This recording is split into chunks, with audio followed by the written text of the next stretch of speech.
This video is brought to you by Captivating History. Long, long ago, before even time had come to be, there was Ometeotl, the dual god. Ometeotl was made by the union of the god Tonecatecutli and the goddess Tonecasehua, the lord and lady of our sustenance. And so, Ometeotl was both one and two at the same time. They came to be out of nothing, and for a time they were all that was in the whole of the universe, for nothing else had yet been made. Tonecatecutli and Tonecasehua had 4 children. There was Red Sipetotec, the flayed god of the seasons and the things that grow upon the earth. Black Tezcatlipoca, smoking mirror, god of the earth. White Quetzalcoatl, plumed serpent, god of air. And blue Huitzilopochtli, hummingbird of the south, god of war. The god children lived in the 13th heaven with their parents. Of these children, Tezcatlipoca was the most powerful.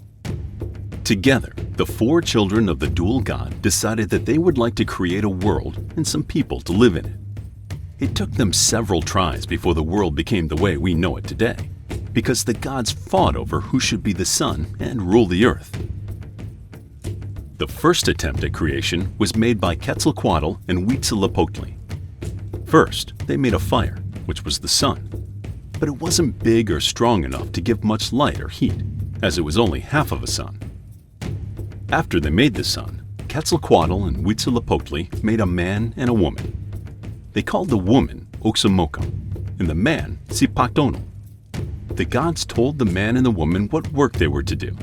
The man was to be a farmer, while the woman's duty was to spin thread and weave cloth. The gods gave the woman the gift of maize. Some of the grains were magical and could cure illnesses or help foretell the future. Together, Oxomoco and Zipactonal had many children, who became the Masehuales, the farmers who worked the land.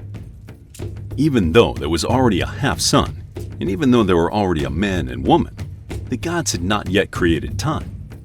This they did by making days and months.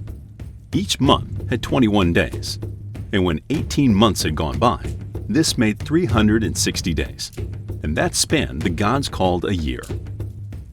After there was a sun, a man and a woman, and time, the gods created the Underworld, which was called Mictlan.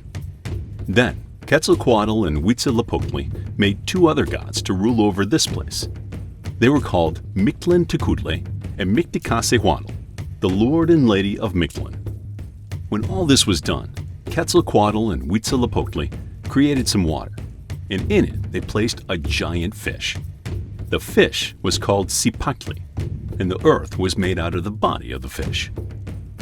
Oxomoco and Zipactonal had a son named Piltzintecutli. The gods looked upon him and saw that he had no wife. At that time, there was a goddess of beauty and young women called Xochiquetzal, flower Quetzal feather.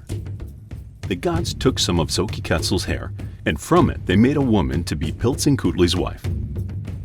The gods looked at all the things they had created, and they were not satisfied with them, especially with the sun, which was too weak to give much light. Tezcatlipoca thought about how to make the old sun brighter, but then he thought of a better idea.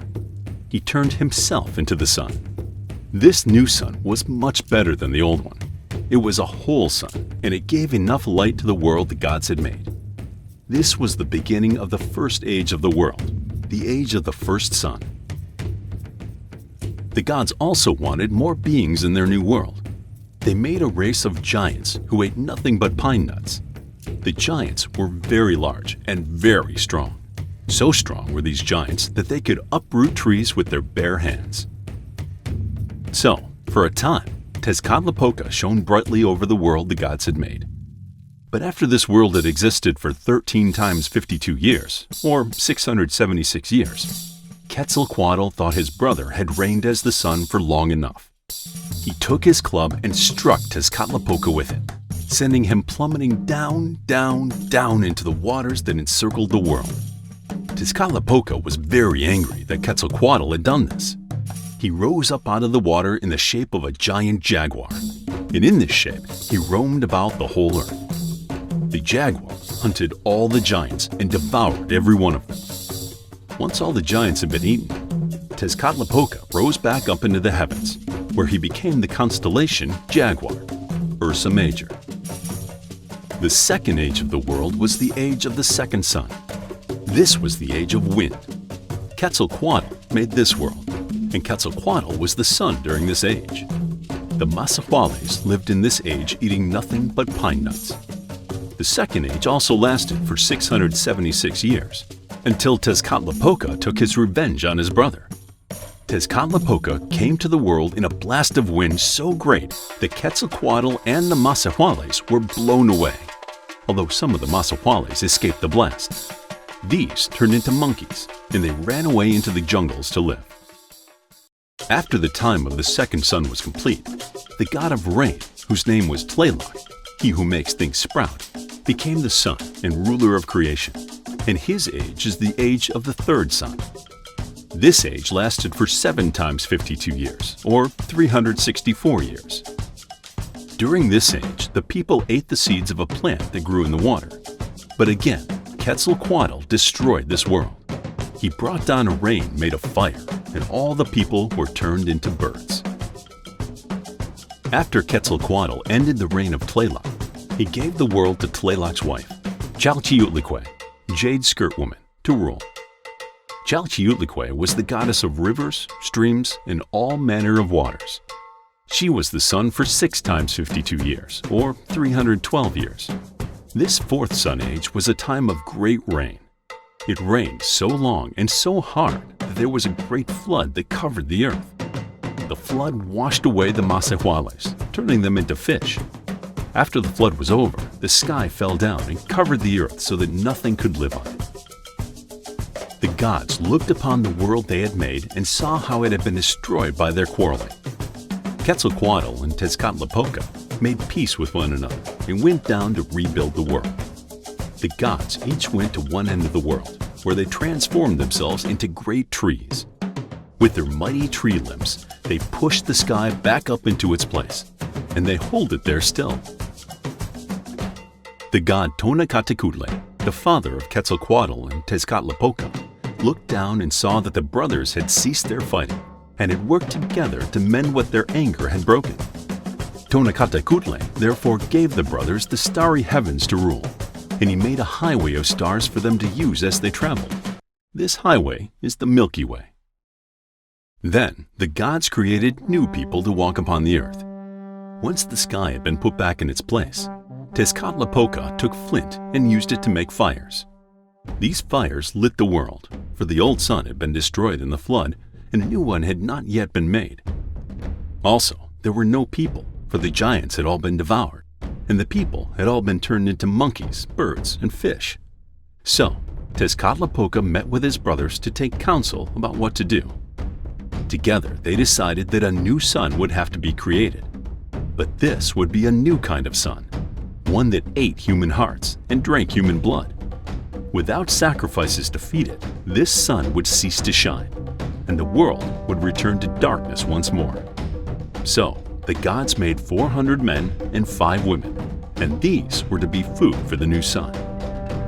Some say that Quetzalcoatl and Tlaloc each wanted their sons to become the 5th sun, and that these gods each took their sons to one of the great fires that had been kindled.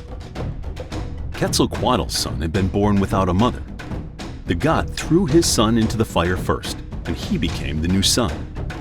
His son rose out of the fire and went into the sky, where he still is to this day. Tlaloc waited until the fire had nearly burned itself out.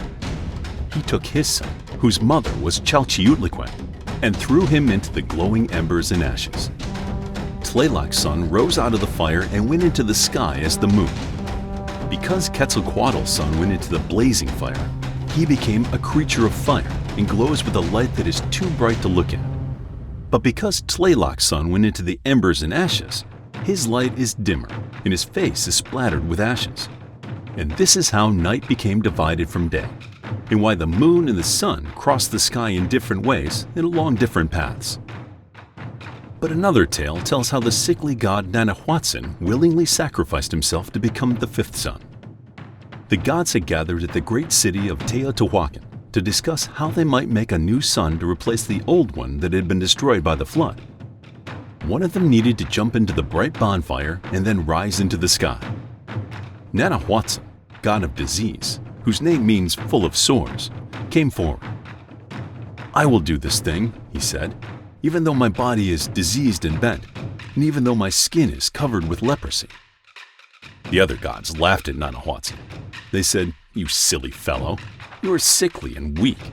You will not have the courage to jump into the fire. Let someone else become the sun." Then Tecuzistecatl, the one from the place of the conch, came forward. He was a most wealthy god, well made in his body and well dressed with all manner of gold and feather ornaments. "I will do this thing," he said, "for it would be better that a healthy god make this sacrifice than a sickly one." The other gods agreed that it should be so and caused a great fire to be kindled. While this was being done, Tecuzistecatl and Nanahuatzin retired to places where they might fast and prepare offerings to purify themselves, so they would be worthy to become the new sun. Tecuzistecatl prepared offerings that were made of the finest things, of jade and quetzal feathers and balls of gold. Nanahuatzin's offerings were humble reeds and the spines of the maguey cactus. At the appointed time, Tecuzistecatl and the other gods gathered around the fire.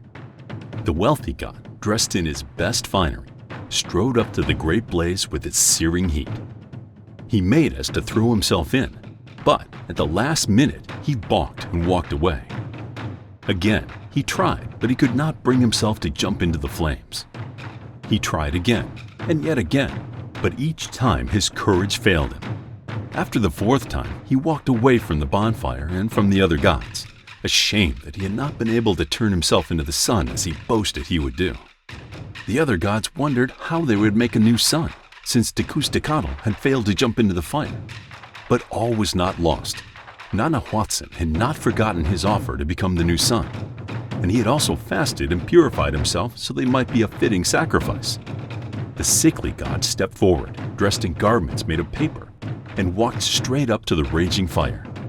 He stared into the heart of the blaze for just a moment, then threw himself into the very heart of the flames.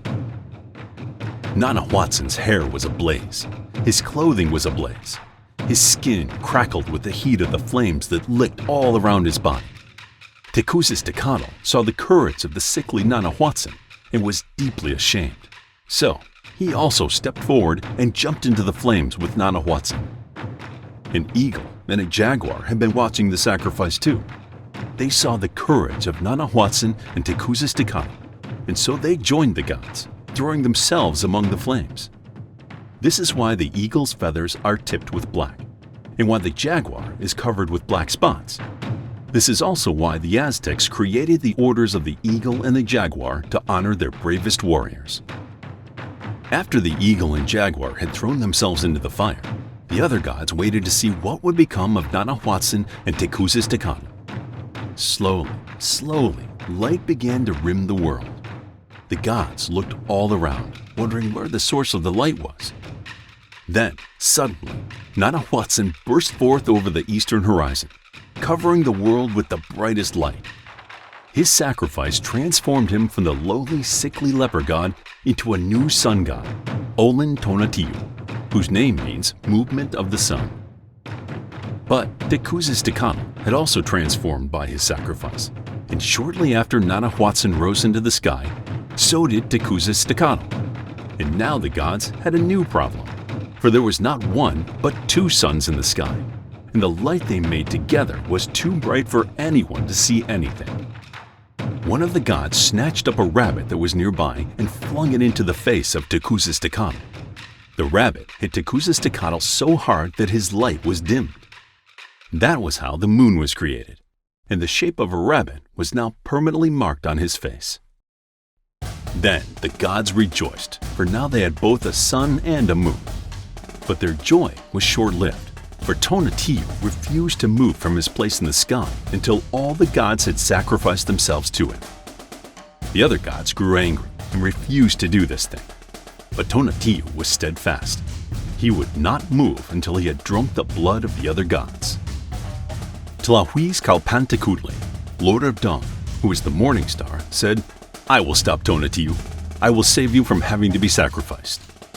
Tlahuizcalpantecutli threw a dart at Tonatiuh with all his might, but it missed. Tonatiuh threw a dart of his own back at the morning star, hitting him in the head. This changed Tlahuizcalpantecutli into Itztlacoliyuki, curved obsidian, the god of coldness, frost, and obsidian. And this is why it is always cold right before the sun rises. The other gods realized they could no longer refuse what Tonatiuh demanded. They came before him with bare breasts, and Quetzalcoatl cut out their hearts with a sacrificial knife. Once the gods had been sacrificed, Quetzalcoatl took their clothing and ornaments and wrapped them into sacrificial bundles.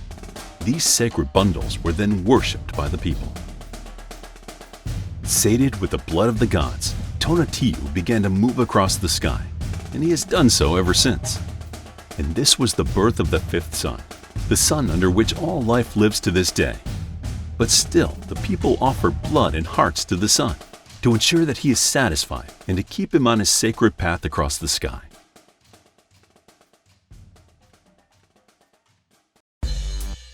Please note that there is no unitary Aztec creation myth, but rather several variant tales of how the world came to be.